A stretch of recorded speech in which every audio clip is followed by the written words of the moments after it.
আল্লাহকে কে সৃষ্টি করল? আল্লাহ যদি সব সৃষ্টি করে থাকে, নাউজুবিল্লাহ, আল্লাহকে কে সৃষ্টি করল? আল্লাহকে যদি কেউ সৃষ্টি করে থাকে তাহলে সে তো আল্লাহর স্রষ্টা হয়ে যাবে, তাই নয় কি? নাউজুবিল্লাহ। তাহলে এভাবে পিছনে যেতে যেতে তো একটা জায়গায় শেষ হতে হবে। একটা, আমরা যখন ফিলোসফি পড়েছিলাম একটা তত্ত্ব ছিল, তার নাম হচ্ছে কার্যকারণ তত্ত্ব। কার্যকারণ তত্ত্ব মানে হচ্ছে প্রত্যেকটা কাজের পিছনে একটা কারণ থাকে, ঠিক আছে? এই যে ব্যথা হচ্ছে কেন, কোন একটা কারণ আছে। জ্বর কেন, একটা ভাইরাস আছে। মানে প্রত্যেকটা বিষয়ের পিছনে একটা কারণ আছে। এই কারণ যদি আপনি সার্চ করতে যান, এটা কেন এই কারণে, ওইটা কেন এই কারণে, ওইটা কেন ওই কারণে, এই করতে করতে করতে আপনাকে একটা জায়গায় গিয়ে থামতে হবে। আর সেই মহান সত্তার নাম কি? আল্লাহ। এটা আপনার বিশ্বাস। এখন আপনি যতই প্রশ্ন করেন এভাবে, আপনি কোনো কুল কিনারা পাবেন না। এই জন্য নবী সাল্লাল্লাহু আলাইহি ওয়াসাল্লাম বলেছেন, যখনই তোমাদের মধ্যে এই চিন্তা আসবে যে আল্লাহ পাক সবকিছু সৃষ্টি করেছেন, তাকে আবার কে সৃষ্টি করলো, তখন আউযু বিল্লাহি মিনাশ শাইতানির রাজিম পরে বাম দিকে 3 বার থুতু ফেলবে। তাহলে শয়তানের ওয়াসওয়াসা তোমার মধ্য থেকে কেটে যাবে, কারণ শয়তান এই চিন্তাটা তোমার মধ্যে দিয়েছে। যেই শয়তান এই চিন্তা আপনার মধ্যে দিয়েছে, ওই শয়তান কিন্তু নাস্তিক নয়। আমি কোরআন থেকে প্রমাণ করছি, শয়তান কিন্তু আস্তিক। যখন শয়তানকে বের করে দেওয়া হচ্ছে জান্নাত থেকে, ওই যে সেজদা না করার কারণে, শয়তান বলেছে রব্বি আনজিরনি ইলা ইয়াউমি ইউবআসুন। শয়তান আল্লাহকে বলছে রব্বি, হে আমার রব, আনজিরনি, আমাকে অবকাশ দিন, ইলা ইয়াউমি ইউবআসুন, সেই দিন পর্যন্ত যেদিন সবাইকে পুনরুত্থিত করা হবে। মানে এখানে শয়তান আল্লাহকে রব বলে ডাকছে, বুঝতে পারছেন না? শয়তান আল্লাহকে বলছেন রব্বি, হে আমার রব। শয়তান কি আস্তিক না নাস্তিক? অথচ শয়তান পৃথিবীতে এসে চ্যালেঞ্জ নিয়েছে যে সে পুরো মানব জাতিকে জাহান্নামে নিয়ে যাবে। আর আল্লাহ পাক বলছেন, আমার মুখলেস বান্দাদের তুমি কোনো ক্ষতি করতে পারবে না। আবার শয়তান চ্যালেঞ্জ করছে, আমি ডান দিক থেকে আসবো, বাম দিক থেকে আসবো, সামন থেকে আসবো, পিছন থেকে আসবো, ওয়ালা তাজিদু আকসারাহুম শাকিরিন। আল্লাহ, আপনি বেশিরভাগকেই শুকরগুজার পাবেন না। যেটার বাস্তব প্রতিফলন আমরা এখন দেখছি। বেশিরভাগ মানুষ নামাজ পড়ে না, বেশিরভাগ দেখবেন রোজা রাখে না, বেশিরভাগই দেখবেন কোরআন পড়তে জানে না। ম্যাক্সিমাম সুদ খাচ্ছে, ম্যাক্সিমাম জেনা করে, মেজরিটি সংখ্যক মানুষ কিন্তু আল্লাহর বিধানের পরোয়া করছে না। অল্প কিছু মানুষই আল্লাহর বিধানের পরোয়া করছে। এই কথাও আল্লাহ কোরআনে বলেছেন, ওয়া কালিলুম মিন ইবাদিয়াশ শাকুর, আমার শুকরগুজার বান্দার পরিমাণ হবে কি? খুব কম। এমনকি নবী সাল্লাল্লাহু আলাইহি ওয়াসাল্লাম হাদিসে বলেছেন যে আমার উম্মতের মধ্যেই ৭৩টা দল হয়ে যাবে। কয়টা? তার মধ্যে ৭২টা দল জাহান্নামে যাবে, নাউযুবিল্লাহ।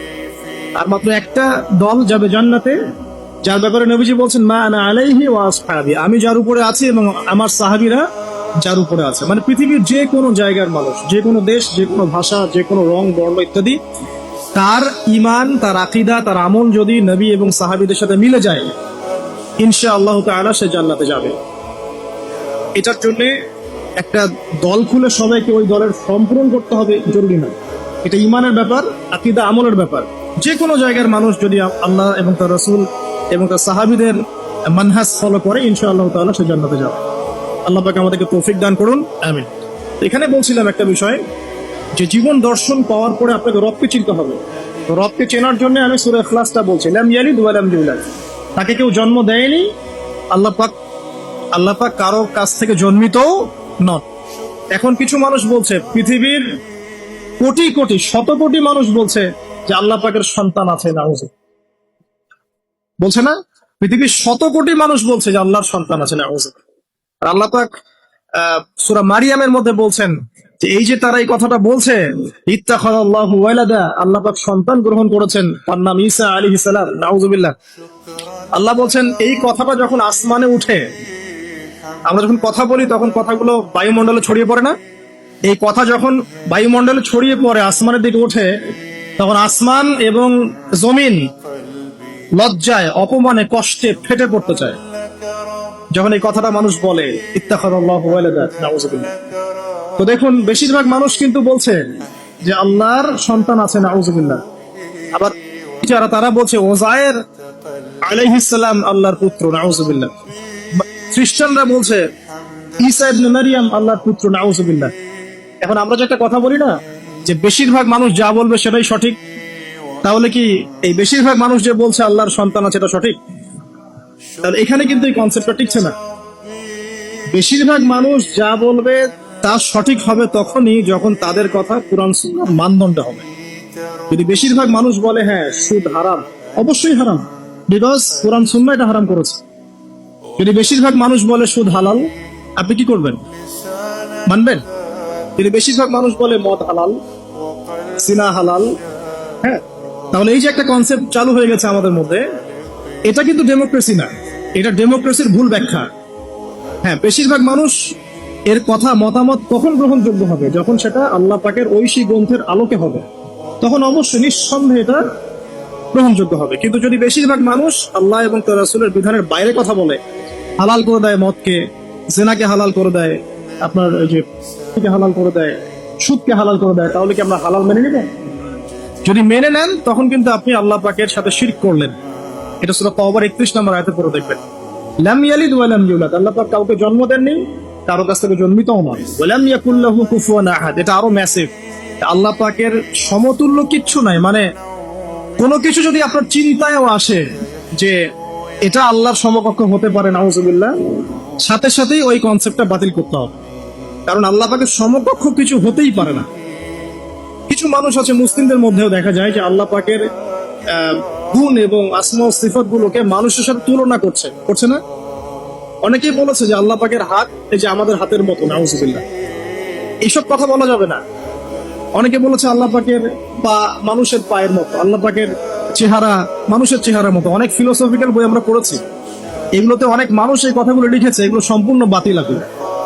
লাইসা কামিসলিহি শাই, আল্লাহ পাকের মতো কিছুই নাই, কোনো কিছুই তার সাথে সাদৃশ্যর হওয়ার যোগ্য নয়।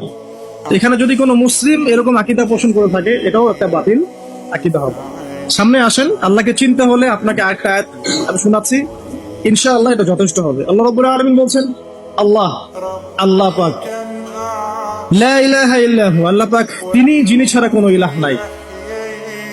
আল্লাহু লা ইলাহা ইল্লা হুয়াল হাইয়ুল কাইয়্যুম, তিনি হাই এবং কাইয়্যুম। হাইয়ুন কাইয়্যুম, চিরঞ্জীব, চিরস্থায়ী। চিরঞ্জীব মানে কি? মানে যখন কিছু ছিল না আল্লাহ পাক ছিলেন, যখন কিছু থাকবে না আল্লাহ পাক থাকবেন। সময়ের ঊর্ধ্বে আল্লাহ রাব্বুল আলামিন, সময়ের চেয়ে অনেক ঊর্ধ্বে, বরং সময় তো আল্লাহই সৃষ্টি করেছে, আর আমরা সবাই সময়ের মধ্যে পড়ে আছি। আমাদের এখানে দিন রাত যেমন আল্লাহ রাব্বুল আলামিনের কাছে এমন নয়, মোটেই এমন নয়, বরং কিয়ামতের দিনটাই হবে আল্লাহ পাকের হিসেবে আমাদের দিনের চেয়ে 50,000 বছরের সমান।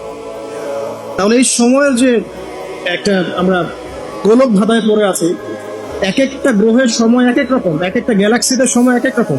আল্লাহ পাক এগুলো ঊর্ধ্বে, চিরঞ্জীব, চিরস্থায়ী। আপনারা যারা সায়েন্সে পড়েছেন, আপনারা ওই যে আইনস্টাইনের সূত্র পড়েছেন না, যে সময়ের আলোর বেগে যদি কোনো বাহন ছুটে মহাকাশে, তাহলে পৃথিবীতে দেখা গেল একজনের বয়স 25, ও মহাকাশে 25 বছর ঘুরে আসলো, এসে দেখেছে, আবার পৃথিবীতে এসে দেখলো তার ওই ভাই যার বয়স 25 ছিল তার বয়স এখন 50, কিন্তু ওই বেচারার বয়স কিন্তু 25ই থেকে গেছে। এই সূত্রটা জানেন না? তো সময় কিন্তু সব জায়গায় একরকম নয়, এখানে অনেক ব্যাপার আছে। আল্লাহ রাব্বুল আলামিন চিরঞ্জীব এবং চিরস্থায়ী।